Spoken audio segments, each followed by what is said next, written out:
अस्सलामु अलैकुम वरहमतुल्लाहि वबरकातुहू। मुअज़्ज़िज़ हाज़रीन इकराम, बुज़ुर्गान मिल्लत, मेरी इज़्ज़तदार माँ और बहनों, गयूर नौजवान साथियों, शहनशीन पर तशरीफ़ फरमा मोहतरम जनाब जमील खां साहब, सदर राजस्थान मजलिस इत्तेहादुल मुस्लिमीन, वो उम्मीदवार हवा महल जनाब जावेद खां साहब, जनाब काशिफ जुबैरी साहब, जनाब लुकमान साहब, शाहरुख साहब, आरिफ कायम खानी साहब, हाजी सूफी साहब, मेराज नागौरी साहब, सत्तार खां साहब, इमरान सोलंकी साहब, जाकिर मंसूरी साहब, आशू खां साहब और दीगर मेरे तमाम मजलिस के रुफ़ा,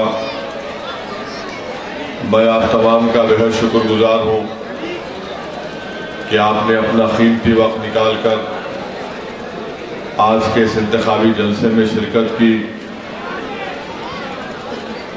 मैं आपके दरमियान में इसलिए आया हूँ कि आप तमाम से ये अपील करूँ कि 25 नवंबर के दिन आप तमाम मुत्तहदा तौर पर अपने एक एक वोट का इस्तेमाल करिए और आप अपना वोट हवा महल की असम्बली हल्के की तरक्की के लिए इस्तेमाल करिए। हवा महल की इस विधानसभा के विकास के लिए उसको अपने वोट का इस्तेमाल करिए, क्योंकि मैं हवा महल की इस असम्बली हल्के में पैदल चलकर भी देखा हूँ कि यहाँ पर कितनी तकालीफ का सामना यहाँ की आवाम को करना पड़ता है। मैंने आपकी ज़बान से सुना कि कैसे हवा महल विधानसभा को मुकम्मल नज़रअंदाज करके रख दिया गया। आप ही ने मुझको बताया कि यहाँ पर रुकन असम्बली थे, वो कांग्रेस इख्तिदार में रहने के बावजूद भी हवा महल की विधानसभा में तरक्याती या विकास के काम नहीं करवाए गए। मेरे अजीज दोस्तों और बुजुर्गों, मैं आपको बताना ये ज़रूरी समझता हूँ कि ये सिर्फ हवा महल की विधानसभा की हद तक नहीं है। अल्लाह ने मुझे मौका दिया हमारे मुल्क की सबसे बड़ी प्रदेश उत्तर प्रदेश को जाने का। मैंने उत्तर प्रदेश में बहुत से ज़िलों में जाकर वहाँ पर गांव में, उनके शहरों में देखा कि जिस गांव में, जिस शहर में, उस इलाके में जहाँ पर अल्पसंख्यक समाज के लोग रहते हैं, ख़ास तौर से मुस्लिम अक़लियत के लोग जो रहते हैं, वहाँ पर उस इलाके को यतीम और लावारिस करार दिया जाता है और वहाँ पर कोई तरीके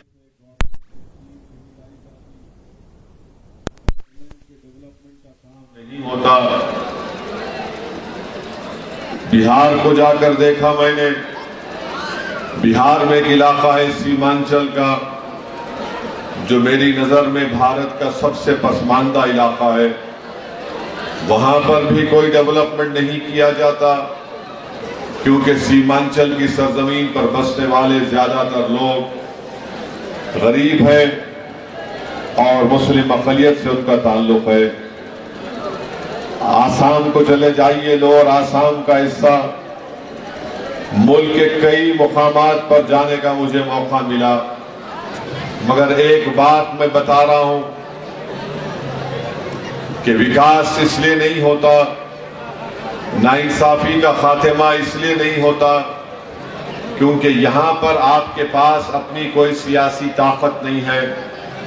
यहाँ पर आपके पास अपने वोटों से मुंतखब शुदा आपका कोई एमएलए या एमपी नहीं है जो आपके लिए लड़े, आपके इलाके की तरक्की के लिए लड़े, आपके महल्ले और बस्ती में यहाँ पर वो तमाम सहूलतें आपको मैसर हों जो एक इंसान को ज़रूरत है, या फिर वो तमाम चीज़ें आपको मैसर हो जो दूसरे शहर के इलाके में वहाँ पर बसने वालों को मिलती है। तो मेरी इज्जतदार माँ और बहनों और बुजुर्गों, मुझे आपसे सिर्फ यही कहना है कि अगर आप हवा महल विधानसभा का विकास चाहते हैं तो अब की बार आपको मजलिस इत्तेहादुल मुस्लिमीन के उम्मीदवार जनाब जमील खान साहब को कामयाब करना पड़ेगा। मैं ये इसलिए कह रहा हूं कि कांग्रेस को आपने सत्ता दी, कांग्रेस को आपने झोली भर भर कर वोट दी, कांग्रेस को आपने इख्तिदार दिया, आपने अशोक गहलोत को मुख्यमंत्री बनाया, महेश जोशी को मंत्री बनाया, मगर बताइए सत्ता में रहने के बावजूद भी हवा महल की विधानसभा में अगर आपके पास रोड नहीं बनती, अगर आपके पास गंदी ड्रेन्स का काम नहीं होता, रोड पर गंदा पानी बहता है, यहां पर नाले का काम नहीं होता है, अस्पताल और स्कूल नहीं खोले जाते, तो आप कैसे कांग्रेस पार्टी को वोट दे सकते हैं? और कैसे कांग्रेस पार्टी आपके पास आकर ये कह सकती है कि हमको वोट दो? वही हाल बीजेपी का रहा। बीजेपी को भी 5 साल सत्ता में रहने का मौका मिला। ये जयपुर शहर में एक विधानसभा है, राजस्थान का कैपिटल है। अगर यहां पर हवा महल में काम ना बीजेपी ने करवाया ना कांग्रेस ने करवाया, तो अब ये आपकी जिम्मेदारी है कि आप दोबारा गलती मत करिए, बल्कि अपना एक एक वोट का सही इस्तेमाल करते हुए मजलिस इत्तेहादुल मुस्लिमीन के नुमाइंदे को कामयाब करिए। मैं आज दिन में हवा महल की विधानसभा में पैदल चलकर देखा, मुझे बड़ी तकलीफ हुई जब हम शाम में कौन सा इलाका था, बट्टा बस्ती में गए, ऐसा लगता रोड नाम की कोई चीज वहां पर नहीं है, कुछ रोड नहीं है वहां पर।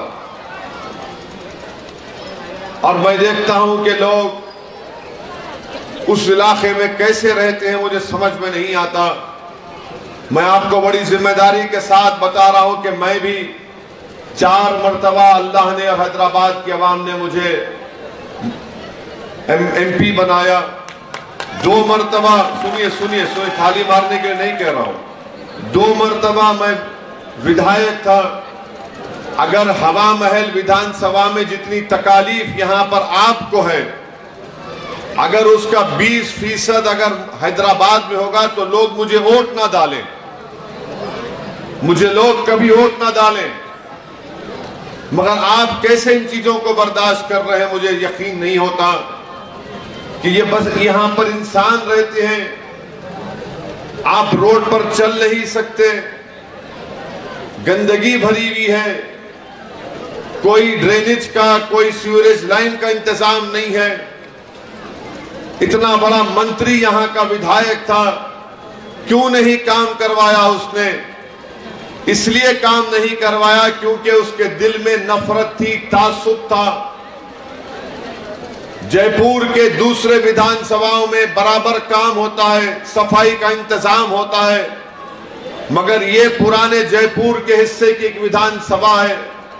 यहां पर सत्ता में रहने के बावजूद भी अगर ये हाल है, तो मैं आपके सामने बड़ी जिम्मेदारी के साथ आपसे कह रहा हूं, मुझे माफ करना अगर मेरी जबान तल्ख है। आपको ये कोई हक नहीं पहुंचता कि आप दोबारा कांग्रेस पार्टी को वोट दें। यहां पर ये आपकी अब जिम्मेदारी है कि आप अगर इस विधानसभा में विकास चाहते हैं, आप यहां पर सफाई चाहते हैं, यहां पर रोड चाहते हैं, स्कूल चाहते हैं, ड्रेनेज का इंतजाम चाहते हैं, तो एक मर्तबा आप जमील खान साहब को वोट देकर कामयाब करिए। आप देखिए कि कैसे यहाँ पर विकास का काम होगा, कैसे यहाँ पर नाइंसाफियों का खात्मा होगा। कब तक आप कांग्रेस को वोट डालकर ठगे जाएंगे? कब तक आप बीजेपी का साथ देकर अपनी आने वाली नस्लों को बर्बाद करेंगे? तो मैं आपको ये बताने आया हूं कि आप 25 नवंबर के दिन एक अच्छा फैसला लीजिए। एक काबिल पढ़े लिखे नौजवान को आप यहां का विधायक बनाइए, ताकि हवा महल विधानसभा में वो तमाम चीजें हवा महल विधानसभा के आवाम को, जनता को मिले जो दूसरे विधानसभा में उनको सबको दी जाती हैं। इसीलिए मैं आपसे कह रहा हूं कि जब तक आपके पास सियासी ताकत नहीं आएगी, आपका कोई मसला हल नहीं होता है। मैं आपको बता रहा हूं, जिस प्रदेश से हम आते हैं वहां पर तेलंगाना हमारे 7 एमएलए हैं। आपको जानकर खुशी भी होगी और थोड़ी तकलीफ भी होगी कि मैंने, हमारी एक विधानसभा है जहां पर हमारा एमएलए है कौसर मोइनुद्दीन, उस विधानसभा का नाम कारवान है। उस एक विधानसभा में मैंने अपने मुख्यमंत्री से मुलाकात की और उनसे कहा 1 साल पहले कि इस पूरे विधानसभा में हमको नई ड्रेनेज की लाइन डालना है। मुख्यमंत्री ने मुझसे कहा कि असद भाई कितने एस्टिमेट कितना है?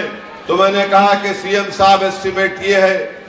तो उसने देखा और 10 मिनट के अंदर मुझसे कहा कि आप जाइए, कल शाम तक हुकूमत इसकी मंजूरी का ऑर्डर आपको पहुंचाएगी।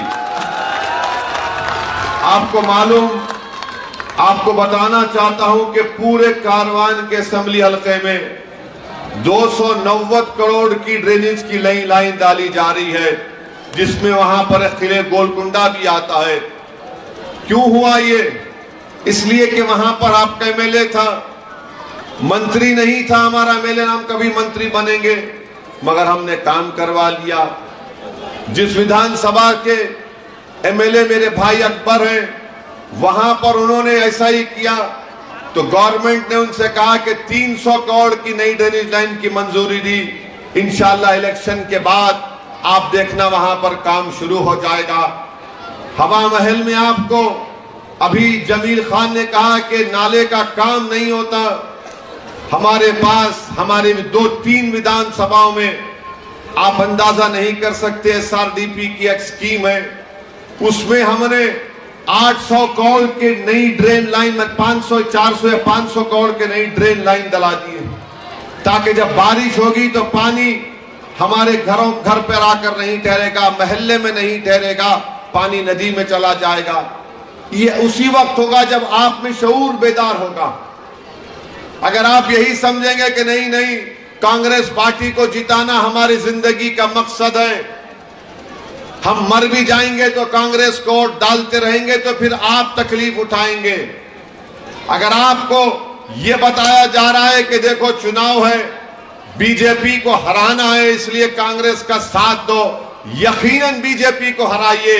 मगर आपने बीजेपी को हराया था, आपने कांग्रेस को सत्ता दी, यहां का विधायक मंत्री था, उसने हवा महल के लिए क्या किया? अपने आप से सवाल करिए। मैं ये नहीं कह रहा हूं कि बीजेपी को मत हराइए, हम भी चाहते हैं कि राजस्थान में बीजेपी की सरकार ना बने, मगर इसका हरगिज मतलब तो ये नहीं है कि आप अपने घर में अंधेरा कर लें, आप अपने घर में अंधेरा कर लें, आप हवा महल विधानसभा में तमाम तकालीफ को उठाएं। हराइए बीजेपी को, हम सिर्फ 10 सीट पर लड़ रहे हैं, 200 के करीब विधानसभा की सीटें, आप 10 में से हमको कामयाब करिए, बाकी की सीटों पर बीजेपी को हराइए, हम आपको बताते हैं कैसा काम करवाया जा सकता है। मगर अगर आप यही समझेंगे कि नहीं नहीं कांग्रेस को वोट डालना है, हम जानते हैं कि हमारे जाने के बाद कांग्रेस के लोग आएंगे और आकर आपको बताएंगे, जिस तरह शैतान कान में खुसखुस करता है, उसी तरह ये कल से शुरू कर देंगे कि असदुद्दीन ओवैसी जज्बाती भाषण तो देता है, मगर हमको बीजेपी को हराना है। अरे बीजेपी अगर जीत रही है तो कांग्रेस की नाअहली की वजह से जीत रही है। अगर बीजेपी जीत रही है तो राहुल गांधी की कमजोरी की वजह से जीत रही है। अगर बीजेपी जीत रही है तो अशोक गहलोत के घुमंडी पने से जीत रही है, मजलिस की वजह से नहीं जीत रही है। कांग्रेस अगर अच्छी होती, कांग्रेस में हिम्मत होती, तो देश का प्रधानमंत्री 2 मर्तबा नरेंद्र मोदी नहीं बनता। कांग्रेस में कमजोरी है, आप में नहीं है कमजोरी। आप तो वोट दे रहे हैं बराबर, मगर कांग्रेस वो वोट नहीं ले सक रही है जिससे बीजेपी को रोका जा सके। क्या आपको याद नहीं है 2018 में आपने सत्ता दी कांग्रेस को, उसके 3-4 महीने के बाद लोकसभा के इलेक्शन हुए, एक भी लोकसभा की सीट कांग्रेस ने नहीं जीत पाई। अगर मैं आपसे पूछूं यहां पर, क्या आपने जयपुर की पार्लियामेंट की सीट के लिए क्या आपने बीजेपी को वोट दिया? आपने वोट दिया बीजेपी को? कितनों ने नहीं दिया? हाथ उठाओ, हाथ उठाओ। शर्माओ मत, डरो मत मोदी से। तो कौन जीता यहां से? कौन जीता यहां से? कौन जीता? बीजेपी जीती एमपी की सीट? नहीं, बीजेपी एमपी की सीट जीती नहीं जीती? जीती ना। फिर तुम्हारे वोट का क्या हुआ? आपके वोट का क्या हुआ बताओ? आपका वोट कहां गया? कहां गया आपका वोट?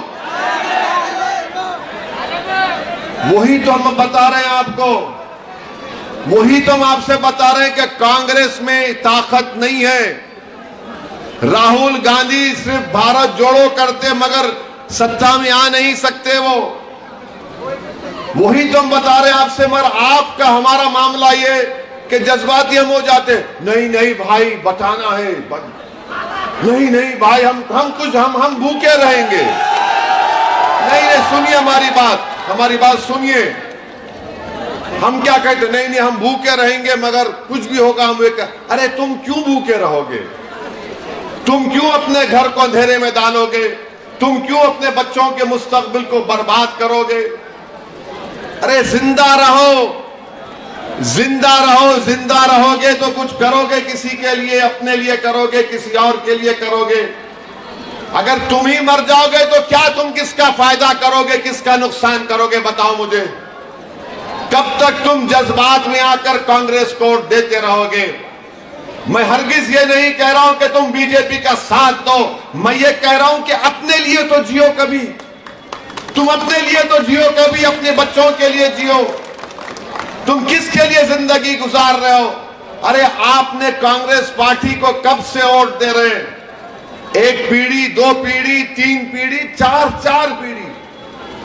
इंदिरा गांधी से लेकर राजीव गांधी अब तक आखिर क्या मिला आपको? बताओ मेरे को, सिवाय गुर्बत, इफलास और बर्बादी के क्या मिला आपको? फसादात मिले आपको, आपके इलाके में तरक्की नहीं हुई। मगर नहीं, कांग्रेस पार्टी क्या करेगी? कांग्रेस पार्टी के पास अगर कोई अलाउद्दीन का चिराग होता तो मैं भी बोलता उसको भी घस लो। इनके पास कुछ नहीं है। कांग्रेस पार्टी अगर आज भारत में, राजस्थान में मुस्लिम अल्पसंख्यक समाज अगर कमजोर है तो उसकी जिम्मेदारी पूरी कांग्रेस पार्टी पर आती है। मुझे यकीन है कि मेरे आज के इस बयान के बाद बहुत से कांग्रेस पार्टी के लोग नाराज होंगे, उनके पेट में दर्द शुरू होगा। मगर मैं जिम्मेदारी के साथ कह रहा हूं, अगर कोई कांग्रेस का नेता कहता है कि ओवैसी गलत कह रहा है तो बताओ जयपुर में कौन से चौराहे पर तुम मुझसे बहस करना चाह रहे, मैं आने को तैयार हूं। तुमको दलील देकर बताऊंगा। बल्कि हमने राजस्थान के अल्पसंख्यक समाज मुसलमानों की बर्बादी की दास्तान की किताब हमने छापी है। उस किताब को मैंने नहीं लिखा, उस किताब को माहिरीन ने लिखा है। जमील खान के पास वो किताब होगी, कोई पढ़ना चाह रहा है तो पढ़ लो। उस किताब में लिखा गया कि राजस्थान में 60% मुस्लिम बच्चे, उनके जिस्मों में खून की कमी होती है। जब बच्चे पैदा होते हैं मां के पेट से 20-25% बच्चे में वजन नहीं होता जो उस उम्र में वजन रहना चाहिए। इसका जिम्मेदार कौन है बताओ? हमारे बच्चे स्कूल से बाहर हैं, इसका जिम्मेदार कौन है बताओ? हमारे बच्चे हायर एजुकेशन में खाली 2% हैं, आबादी में आप 11% है, इसका जिम्मेदार ओवैसी है। बताओ फिर क्या करोगे आप? मेरे भाई, अगर आज आप बेदार नहीं होंगे, फिर 5 साल के बाद चुनाव आएंगे। अगर आज आप बेदार होकर एक मर्तबा जमील खां के हक में अपने वोट का इस्तेमाल करेंगे, तो जालिम को मालूम होगा कि वो जुल्म नहीं कर सकेगा। हमारे हक छीनने वालों को मालूम हो जाएगा कि अब हमारा हक नहीं छीना जा सकता। हमारे नस्लों को बर्बाद करके रख दिए और आकर कहते हैं कि सेकुलरिज्म को जिंदा रखो। अरे कौन सा सेकुलरिज्म की तुम बात कर रहे हो? कौन सा सेकुलरिज्म?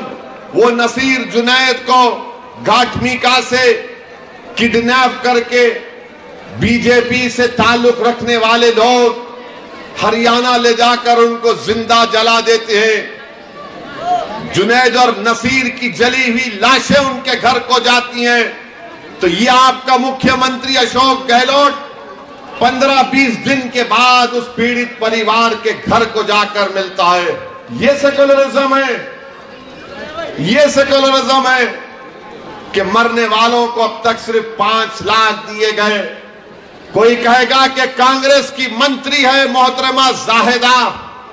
अरे मोहतरमा जाहिदा इतनी कमजोर है कि तुम उनको पैसे भी नहीं दिला सके जो सरकार ने कहा था 15 लाख दिए जाएंगे। इतनी हिम्मत नहीं है कि अशोक गहलोत के सामने जाकर कह सके कि कम से कम जो ऐलान किया गया था वो तो दे दो।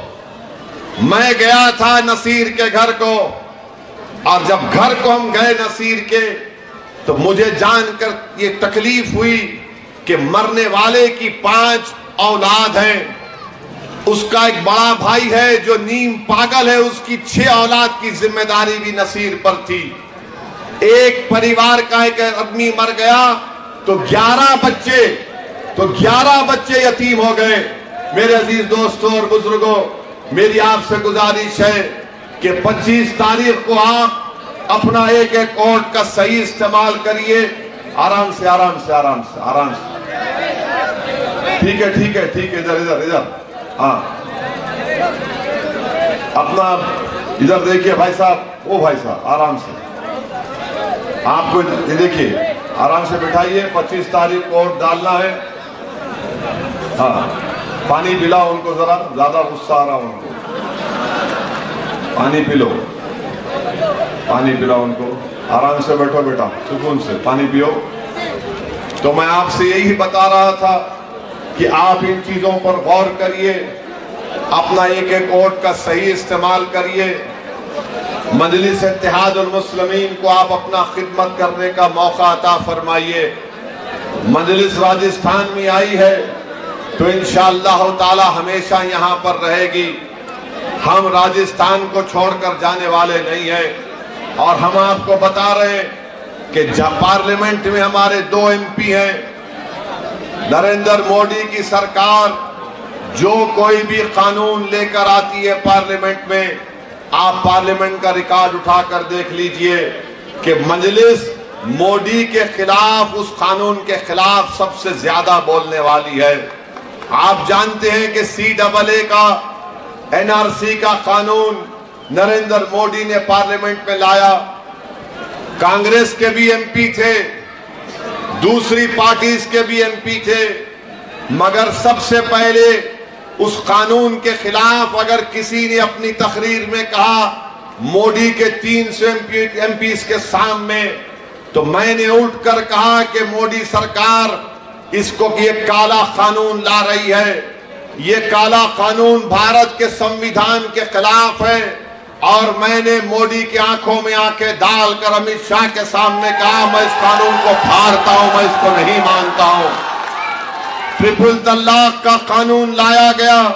बताओ किसने ट्रिपल तलाक कानून की दलाइल के साथ उसकी मुखालिफत की? 3 मर्तबा ट्रिपल तलाक का कानून लाया गया। मजलिस इत्तेहाद अल मुस्लिमीन ने उसकी मुखालिफत की।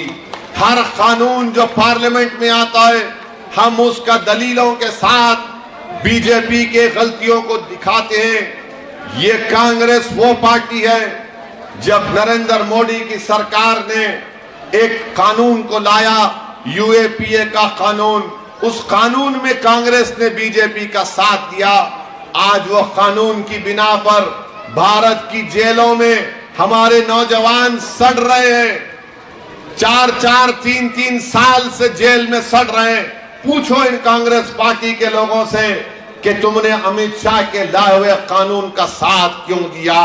अरे तुम असदुद्दीन ओवैसी को गाली देते हो, मगर तुमने यह कानून लाया। बीजेपी तो भारत की राजनीति से मुस्लिम समाज को बिल्कुल गायब कर चुकी है, मगर कांग्रेस पार्टी भी खामोश बैठकर देखती है। आपके राजस्थान में तिजारा एक विधानसभा है, वहां का बीजेपी का एक उम्मीदवार कहता है कि क्रिकेट मैच है इंडिया पाकिस्तान का, जो मुझे वोट देगा अगर तो वो इंडिया का है, जो नहीं देगा वो पाकिस्तान का है।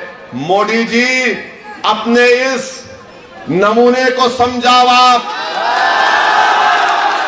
कांग्रेस नहीं बोलेगी। कांग्रेस कब बोलेगी? आप राहुल गांधी के खिलाफ कोई बात बोल दो, कांग्रेस पार्टी को ऐसा लगता है कि उनके मुंह पर कोई पत्थर फेंक कर मारा है अगर राहुल के खिलाफ कोई बोल दिए। मगर वो बीजेपी का शख्स कह रहा है इंडिया पाकिस्तान का क्रिकेट मैच। अरे ये लोकतंत्र है और भारत के संविधान के तहत चुनाव होना है।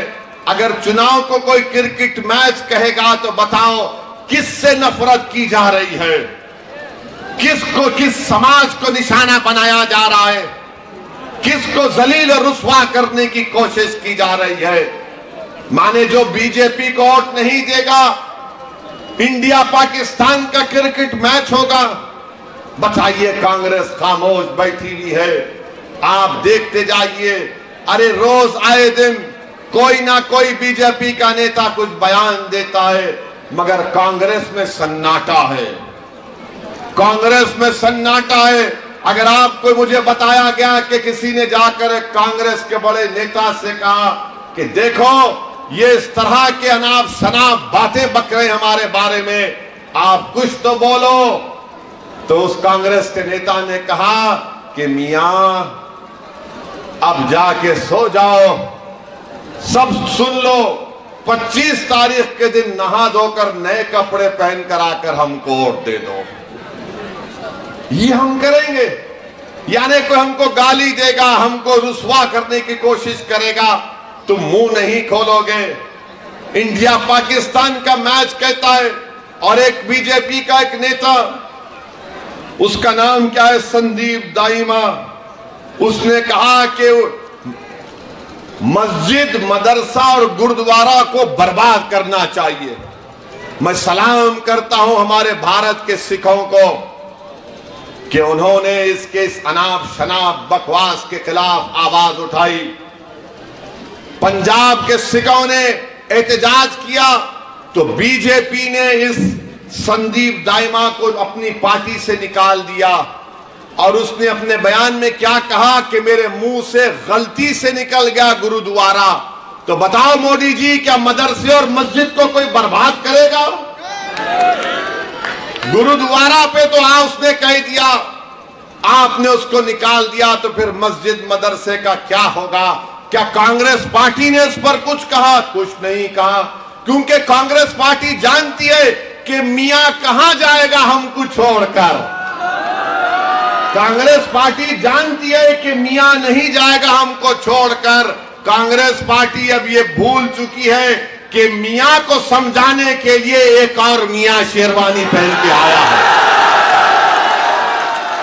अब वो गया जमाना कांग्रेस पार्टी के तुम जो चाहे करो हम सुनते जाएंगे। नहीं कांग्रेस पार्टी वालों, मोदी जी याद रखिए, अगर आपके नमूनों में जबान 1 इंच की है तो मेरी जबान बहुत लंबी है, बहुत बोल सकता हूं मैं इतना बोल सकता हूं मोदी जी कि तुम भी मेरी जबान का मुकाबला नहीं कर पाओगे। चुनाव है तो चुनाव के अखलाक के दायरे में रहकर बातचीत करनी चाहिए, मगर बीजेपी के लोग बके जा रहे अनाप शनाप, और कांग्रेस के लोग सिर्फ राहुल गांधी पकड़ कुछ बोल दिए तो अचानक हरकत में आते हैं। अरे इंडिया पाकिस्तान का क्रिकेट मैच, मदरसा मस्जिद की कोई बात करता है, कुछ नहीं, मगर आपको सबक सीखना है, हमको सबक सीखना है, तमाम कमजोर तबकात को सबक सीखना है कि सिखों में अभी भी इज्जत और उनकी हमीयत बाकी है। सिख खड़ा हुआ और कहा कि कैसे तुमने गुरुद्वारा का नाम लिया। कहां गए कांग्रेस के अल्पसंख्यक समाज के एमएलए, मुस्लिम एमएलए? मुंह नहीं खोलते। क्या तुमको इसलिए जिताया गया कि तुम अशोक गहलोत के पास, उसके पैरों के पास बैठकर उसकी चमचागिरी करो? बताइए आप, 9 जीत कर आए, ये अनमोल रतन है 9, कुछ काम के नहीं है, कुछ काम नहीं कर सकते। मेरे अजीज दोस्तों और बुजुर्गों, अभी हमको बताया गया कि जामा मस्जिद जो हमारे विधायक साहब, हमारे उम्मीदवार साहब हवा महल की ऐसी जामा मस्जिद है, उसके रुख को आप देखें तो वहां से हवा महल दिखाई देता। उसकी मेन गेट को कांग्रेस ने हटवा दिया 7 महीने पहले। फिर वहां के कांग्रेस के एमएलए बोले कि गेट का काम शुरू करेंगे। गेट का काम शुरू हुआ तो आरएसएस वाले आके काम को रोका दिए। कहे का विधायक है ये? तुम्हारी पार्टी सत्ता में है, तुम सत्ता में हो, और आरएसएस के संगी लोग आ गए तो तुम डर के खामोश बैठ गए। आपको बता रहे हैं कि जब तक आप लोग अपने वोट का सही इस्तेमाल करना नहीं सीखेंगे, इसी तरह इस्तेसाल आपसे किया जाएगा। अभी आपके सामने हमारे अध्यक्ष राजस्थान के जमील ने कहा कि डिस्पेंसरी बंद पड़ी हुई है। अरे आपका मंत्री था, यहां का विधायक, डिस्पेंसरी कैसे बंद हो सकती है? डिस्पेंसरी कैसे बंद हो सकती है? मगर वो मालूम उनको कि आप लोग आपसे कुछ भी कर सकते, मगर आप कांग्रेस को ही वोट देंगे। आप जानते हैं कि इकबाल की मॉब लिंचिंग भी हुई। बताइए आप, ये इतने बड़े बड़े मसाइल आपके हैं, कैसे आप लोग खामोश बैठेंगे? मेरे अजीज दोस्तों, मेरे बुजुर्गों, यकीनन बीजेपी नफरत का पैगाम फैला रही है। बीजेपी इस मुल्क को हिंदू राष्ट्र बनाना चाहती है। बीजेपी संविधान में जो अल्पसंख्यक समाज अकलियतों को जो सहूलतें दी गई हैं, बीजेपी उस पर ललचाई नजरों से देखती है। मगर बताओ किसका नुकसान हो रहा है बीजेपी जब से सत्ता में आई? क्या अशोक गहलोत और राहुल गांधी के घर को बुलडोजरों से तोड़ा गया? नहीं तोड़ा गया। क्या अशोक गहलोत के रिश्तेदारों को जिंदा जला दिया गया? नहीं जलाया गया। क्या कांग्रेस के किसी नेता की बेटी के सर पे से निकाब खींचा गया? नहीं खींचा गया। क्या इनके नेताओं के बच्चे यतीम हुए? नहीं हुए। बताओ फिर आप कब उठोगे? तुम कब तक ख्वाबे गफलत में रहोगे? क्या तुम कयामत जब आएगी जब उठोगे? जब सूर फूका जाएगा तुम जब उठोगे? अरे जिंदगी का सबूत देना है, जिंदा रहने का सबूत अगर देना है तो ये वक्त है उठने का हवा महल की आवाम। अगर तुम आज नहीं उठोगे तो फिर कब उठोगे? जब तुम्हारे सामने तुम्हारी औलाद बर्बाद हो जाएगी। बताओ, आपको आज सबूत देना पड़ेगा। यकीनन संघ परिवार को, बीजेपी को हराइए, मगर अपने लिए भी तो जियो कभी। तुम 40 साल से कांग्रेस को वोट डाल रहे हो, क्या मिला आपको? बताओ। अफरोजुल की लाश हमने नहीं देखी कि उसका वीडियो निकाल कर उसको कुल्हाड़ी से मारकर जिंदा जला दिया गया। क्या जुनैद नसीर की मौत हमारे दिलों को तड़पाने के लिए काफी नहीं है? अरे अरे अल्लाह अगर जुनैद और नसीर की रूहों को जबान देगा तो जुनैद और नसीर की रूहें तुमको पुकार पुकार कर कह रही हैं, अरे हम तो मर गए, तुम जिंदा हो और जुनैद नसीर को मरने से बचा लो। मेरे अजीज दोस्तों, नहीं तुम्हारे थाली के लिए नहीं कह रहा हूं, मेरी बात तुम्हारे दिल में जाना चाहिए, मेरी बात तुम्हारे दिमाग में उतरनी चाहिए। अरे क्या तुमने नहीं देखा कि जयपुर की ट्रेन के एक्सप्रेस में एक जालिम रेलवे प्रोटेक्शन का ऑफिसर एक आतंकवादी की तरह नाम पूछकर गोली मारता है। मरने वाले 3, एक का ताल्लुक हैदराबाद से था। हमने हमारी मुख्यमंत्री के पास जाकर असेंबली में हमारे एमएलए अकबरुद्दीन ओवैसी ने मुतालबा किया कि मरने वाली बेवा उसके बच्चों को सरकार पैसे दे। सरकार ने पैसे दिए, उसके 3 बच्चे थे, एक 6 महीने का मासूम बच्चा भी था, उनके अकाउंट में पैसे जमा करवाए। सरकार से कहा कि बेवा को नौकरी मिलनी चाहिए, नौकरी का कागज उसको दिया गया। हमने सरकार से कहा बेवा है उसको गवर्नमेंट घर दे, उसको घर मिला, घर के कागज मिले बेवा के नाम पर। बताओ, एक मरने वाले का ताल्लुक राजस्थान से था, क्या मिला उसको? उसका गुनाह क्या था कि उसको गोली मार दी गई? उसका गुनाह यही था कि उसके चेहरे पर दाढ़ी थी। बताओ, ये जो सेकुलरिज्म के नाटक करते हैं कि ओवैसी को गाली देते हैं, बताओ तुम्हारी सरकार ने क्या किया उन गरीब परिवार के लिए? वो राजस्थान का था, बिहार से आकर राजस्थान में अपना पेट पाल रहा था, बरसों से राजस्थान में था, मगर यहां की सेकुलर कांग्रेस सरकार ने कुछ नहीं किया। मेरे अजीज दोस्तों और बुजुर्गों, हम आपको बता रहे हैं, याद रखिए, अगर आप नहीं उठेंगे, मुझे छोड़ दीजिए, मैं अपनी जिंदगी गुजार लूंगा। मैं पहले भी कहा, आज भी कह रहा हूं, मैं आपका था और आपका रहूंगा। मैं आपका दीवाना था, जिंदगी जब तक अल्लाह बाकी रहेगा मैं आपके लिए लड़ता रहूंगा। मगर एक बात याद रखो, नहीं, एक बात सुनो मेरी बात, एक बात याद रखो, आपका क्या होगा फिर? आपका क्या होगा? कभी आपने सोचा कि कौन तुम्हारी लड़ाई लड़ेगा? आप देखो, राजस्थान में हमारे राजपूत भाइयों का नेता है, गुज्जर समाज का नेता है, जाट समाज का नेता है, दलितों का नेता है। बताओ तुम्हारा नेता कौन है? कहां से आएगा? कोई आसमान से नहीं आएगा, कोई जमीन से निकल कर नहीं आएगा। तुमको बनाना पड़ेगा, तुमको अपने इत्तेहाद से बनाना पड़ेगा, आपको अपने आंसुओं से बनाना पड़ेगा, आपको अपने दुआओं से बनाना पड़ेगा, आपको अपने हौसलों से बनाना पड़ेगा, आपको अपने अज़म से बनाना पड़ेगा, आपको अपनी जिद से बनाना पड़ेगा, आपको जालिमों से मुकाबला करके अपने नेता को बनाना पड़ेगा, ताकि आने वाले 20-25 साल तक वो आपकी खिदमत करता रहे। अगर आप ही नहीं उठेंगे तो कहां से आएगा? बताओ।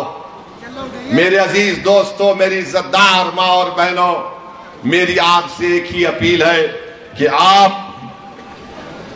आप इंशाअल्लाह ताला, मुझे यकीन है कि आप अपने इस बार अपने वोट का सही इस्तेमाल करिए। डरने और घबराने की जरूरत नहीं है। इतना नुकसान आप और हम उठा चुके हैं, अब नुकसान उठाने के लिए बचा क्या है? जब जिंदा बच्चों को, नौजवानों को उठाकर जिंदा जला दिया जाता है तो क्या बचता है हमारे पास? मुझे किसी एक कांग्रेस के नेता ने कहा था, किसी एयरपोर्ट पर कहीं पर मिले मुझसे और मिलकर कहा, ओवैसी साहब हम हार जाएंगे तो क्या होगा? मैंने कहा, हार से तुम डरते हो, मैं नहीं डरता। बोले इसका मतलब क्या है?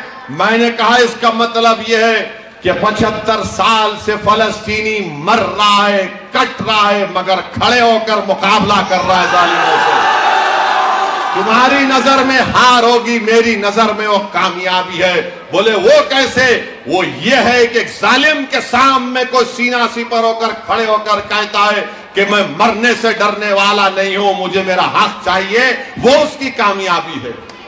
तो मेरी आपसे अपील है कि आप, जमहूरियत है, मैं आपको लड़ने के लिए जब कह रहा हूं तो किसी को मारने के लिए नहीं कह रहा हूं, किसी को हिंसा की बात नहीं कह रहा। मैं कह रहा हूं अपने वोट का सही इस्तेमाल करो, अपने नेता को बनाओ, पार्टी को मजबूत करो। 40 साल तुमने इन तमाम का साथ दिया, अरे एक 5-10 साल मेरा साथ देकर देखो, मेरा साथ दो, मेरी पार्टी का साथ दो। अगर उसके बाद तुमको कुछ तब्दीली नजर नहीं आई तो देख लो। आखिर आप ये क्यों नहीं समझते कि असदुद्दीन ओवैसी की मुखालिफत क्यों की जाती है? क्या मैं इनका खजाना उठाकर भाग गया हूं? मैं तो इनका खजाना नहीं उठा रहा हूं, ना उनको लूट रहा हूं। वो मेरे खिलाफ इसलिए है कि वो गरीब और मजलूमों को बता रहा है कि उठ जाओ, अपने हक के लिए खड़े हो जाओ, तुम इस्तेमाल मत हो। जिस तरह दूसरे लोगों को, दूसरे तबकों को इंसाफ मिल रहा है, आपको भी मिलना चाहिए। ये बात उनको पसंद नहीं आती, ये बात ना बीजेपी को पसंद आती, ना आरएसएस को पसंद आती, ना कांग्रेस को पसंद आती। क्या आपको नहीं दिख रहा है कि मेरी गाड़ी पर 5 फीट के फासले से 6-6 गोलियां चलाई गई थी उत्तर प्रदेश के चुनाव के वक्त? ये अल्लाह का करम था कि मैं बच गया, मगर मैं मरने के लिए तैयार हूं। मैं गरीब और मजलूम के हक की लड़ाई लड़ रहा हूं। यकीनन मुझे मालूम कि इस राह में कांटे हैं, इस राह में खतरे हैं, मगर अगर कोई खतरा नहीं उठाएगा, अगर कोई कांटों के रास्ते पर नहीं चलेगा, अगर कोई इन जालिमों से मुकाबला नहीं करेगा, तो फिर आपका घर कैसे आबाद होगा? बताओ बताओ कैसे आबाद होगा? अगर हम मौत के डर से खामोश हो जाएंगे, गोलियों से डर जाएंगे, इख्तिदार की कुर्सियों पर बैठने वालों की ताकत से मरूब हो जाएंगे, तो मेरे भाई हम गुलाम कहलाएंगे। मुझे गुलामी कबूल नहीं है, मैं आजादी को पसंद करता हूं। मैं जिंदा रहूंगा तो पूरी इज्जत के साथ जिंदगी गुजारना चाहूंगा। मैं बेइज्जती को अपनाने वाला नहीं हूं, मैं किसी के सामने सर झुकाने वाला नहीं हूं। इसलिए कि भारत का संविधान सबके लिए बराबर है, चाहे मोदी हो, राहुल हो, गहलोत हो, ओवैसी हो, सबको मान सम्मान मिलना चाहिए। ये लड़ाई आपके मान सम्मान की लड़ाई भी है, ये लड़ाई आपके मान सम्मान की लड़ाई है। आप बताइए, आप इख्तिदार छोड़िए, आप अपने एमएलए को कामयाब करिए और फिर देखिए कि इंशाअल्लाह ताला कैसे तब्दीली पैदा होगी। मुझे आखिर में कहना है कि कल हमारे भाई अकबरुद्दीन ओवैसी का एक जलसा है भट्टा बस्ती में और रामगंज में। अगर आपके पास वक्त है तो जरूर तशरीफ लाइए।